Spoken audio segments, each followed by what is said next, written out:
Hi guys, நம்மளோட first video. என் பேர் என்னன்னா நவீன்.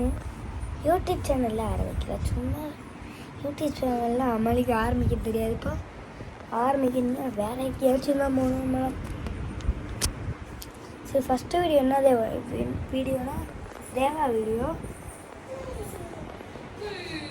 தேவா பிடிச்சவங்கெல்லாம் லைக் பண்ணுங்கள். சரி வாங்க வீடியோக்குள்ள போயிடலாம். ஹாய் காய்ஸ், நான் உங்கள் தேவா. என் ஃப்ரெண்டு பேர் ஜீவா. என் தம்பி பேர் ஜீவா. என் தம்பி ஜீவா காரில் ஏதோ பண்ணிகிட்ருக்கான், வாங்க போய் பார்க்கலாம். டே ஜீவா என்னடா செய்கிற? டே ஜீவா என்னடா செய்கிற? ஒழுங்கா மூடு, ஒழுங்கா பக்கம் மூடு.